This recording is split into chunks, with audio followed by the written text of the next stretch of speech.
parle de spiritualité, de quoi est-ce qu'on parle? Dans le fond, la spiritualité, en premier lieu, c'est une question de sens. C'est une question de sens que je veux donner à ma vie, de direction. C'est par là que je veux m'en aller pour me réaliser comme être humain. C'est aussi une question de sens en termes de c'est quoi la signification que je veux donner à ma vie. Qu'est-ce que je veux qu'elle apporte? Pourquoi est-ce que je suis sur Terre? C'est de répondre un petit peu à ces grandes questions-là. La spiritualité, c'est aussi une question de relation. De relation à moi-même en premier lieu. Être capable d'écouter qu'est-ce qui se dit à l'intérieur de moi.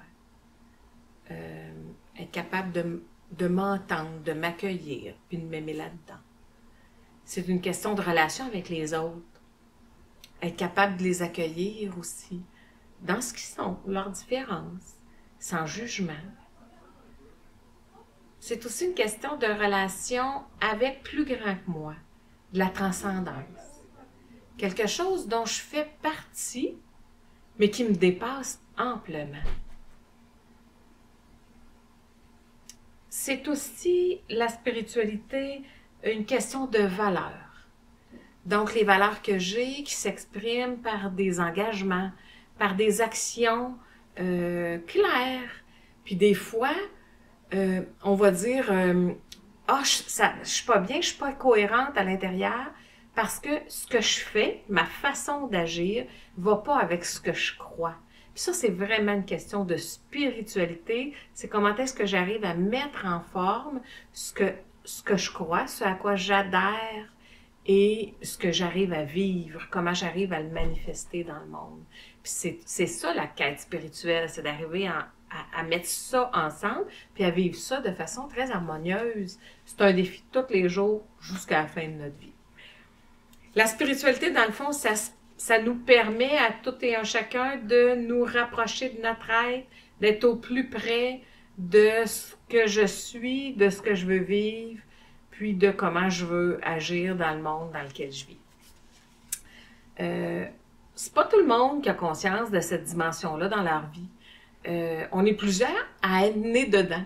Un peu comme Obélix, il est tombé dans la potion magique quand il était enfant. Ben, nous autres, on tombe dans la potion magique quand on est jeune. Ça l'arrive pour plein de monde.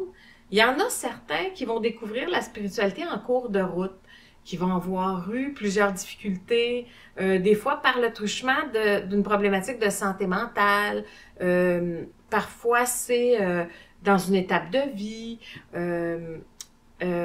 Le deuil, ce sont toutes des épreuves de la vie qui fait qu'à un moment donné, pour prendre soin de soi, on va se tourner vers la spiritualité. C'est toutes des façons d'y arriver qui sont tout aussi bonnes les unes que les autres. Ça nous permet d'être au cœur de qui est-ce qu'on est.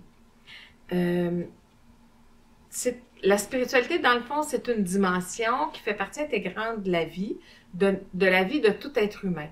C'est là où il y a des gens qui en ont conscience, puis il y a des gens qui en ont pas conscience. Moi, je trouve que c'est un privilège d'en avoir conscience puis de pouvoir en prendre soin.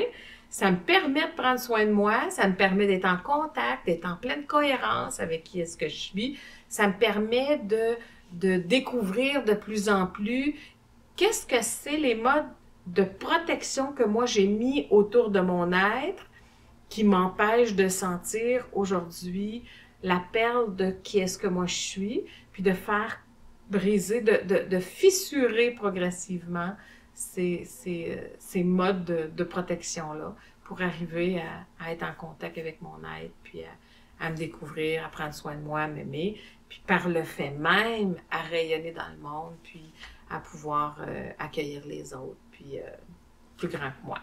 Voilà.